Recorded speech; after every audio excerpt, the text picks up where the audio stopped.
même temps, on voit que, avec cette idée que la souffrance que les épreuves ont un sens, que on peut vite basculer dans ce travers de voir la souffrance, de plus avoir d'empathie et de compassion, et de voir la souffrance des autres comme étant quelque chose de justifié.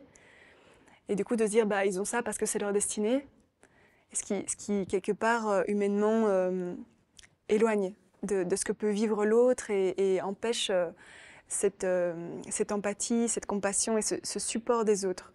Ouais. Donc il y a un peu ce double truc de les autres sont en souffrance, oh les pauvres, et on souffre avec eux, ou alors de se dire, ben, chacun son karma, c'est leur souffrance et quelque part, ils doivent vivre ça. C'est le problème qu'a traversé l'Inde, avec la théorie du karma, des effets et des causes. Il est dans la rue, ben, c'est son problème. Sauf que si vous le rencontrez dans la rue et que vous faites rien, ça devient votre problème.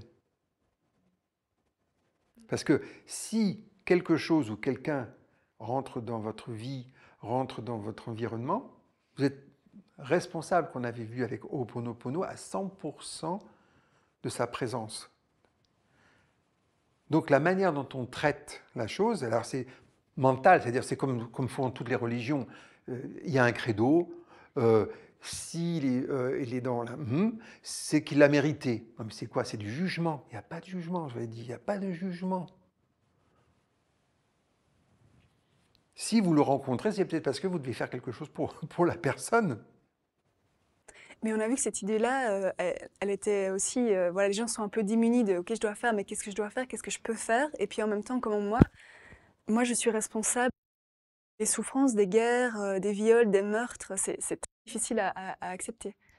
Non, c'est puisque je suis au courant de ça, j'ai quelque chose à faire. Donc c'est pour ça qu'on travaille pour laisser passer le divin, déjà dans un premier temps, pour que le souffle du divin, souffle d'amour, la force, c'est une force d'amour, puisse agir. Et après, comme on est des êtres humains incarnés, qu'est-ce que je peux faire? Moi, j'ai vu une amie célibataire, très centrée sur elle-même, qui à un moment donné, elle avait un studio qu'elle a passé à une mère et un fils ukrainien, gratuitement. Alors que bon, elle n'est pas foncièrement généreuse. Mais là, intérieurement, ça lui est venu comme une évidence. Elle dit, ah ben je sais pourquoi maintenant, pourquoi je n'arrivais pas à louer ce studio, parce que c'était pour eux. Tout. Puis après, elle a aidé à emménager, à faire ci, à faire là, tout, voilà. Tranquillement. C'est devenu une évidence. Il y a des gens qui sentent qu'ils doivent aller au resto du cœur, qui doivent faire des maraudes, qui doivent s'occuper dans des associations du social. Pour d'autres, ça doit être leur métier. Moi, j'ai beaucoup fréquenté d'assistantes sociales. Chacun fait ce qu'il a à faire. Et c'est pas justement, là, c'est pas mental dans l'histoire que je vois. C'est venu comme une évidence. Je dois le faire. Je le fais. Ah là, il n'y a aucun problème. En fait, j'ai l'impression que parfois ce qui est compliqué avec l'idée de responsabilité, c'est que derrière, il y a un sentiment d'impuissance. Parce qu'on a l'impression justement qu'il faut agir et parfois comme c'est loin de nous, ben, on peut rien faire. Et je veux agir. C'est à nouveau, on reprend. Je veux agir avec mes moyens. Et souvent pour déculpabiliser, ou pour nous rendre meilleurs, toujours c'est une vision de nous-mêmes, bien souvent. On aime bien qu'on nous apprécie.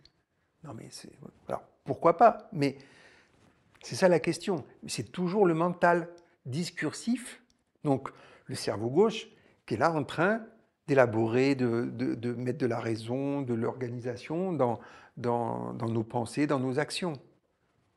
Alors qu'il faut plus, comme on disait, plus d'intuition, d'inspiration et de spontanéité. Après, la raison vient parce qu'il faut mettre en place, il faut élaborer, il faut œuvrer. Donc on en a besoin. Donc on a besoin des deux. Un nouveau équilibre du yin-yang. C'est pour ça que la spiritualité, on dit, c'est deux ailes, une aile matérielle, une aile spirituelle. Et si l'oiseau veut aller droit, il a besoin du cœur pour aller droit. Et si il y a trop de spirituel, ils tourneront sur le spirituel ou ils tourneront de l'autre côté sur le matériel. Équilibre. Après, tu disais qu'il y avait des destinées qui pouvaient être collectives dans des familles, dans des groupes, même dans des nations. Et autant tu disais qu'à un niveau personnel, pour notre destinée personnelle, on avait chacun les ressources pour réaliser notre destinée. Du coup, on peut se dire que probablement les familles, les nations, elles ont aussi toutes les ressources pour réaliser leur destinée. Oui, il y a des choix, toujours, je pense.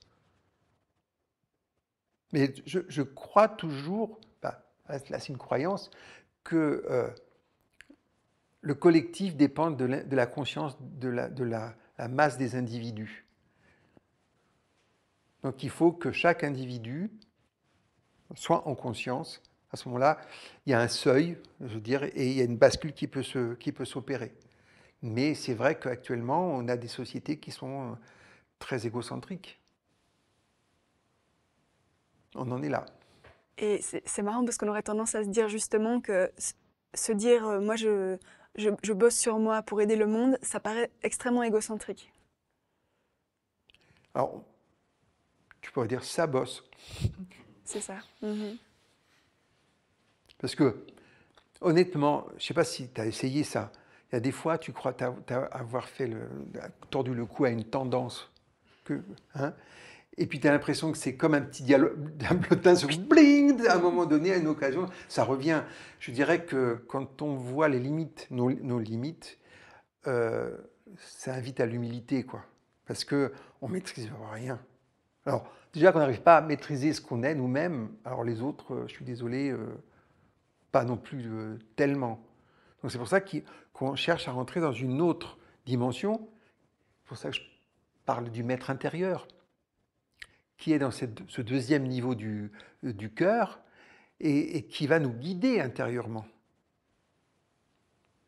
Donc il va nous guider par l'intuition, par l'inspiration, et pour ceux qui sont un peu plus éveillés, carrément avec des instructions intérieures.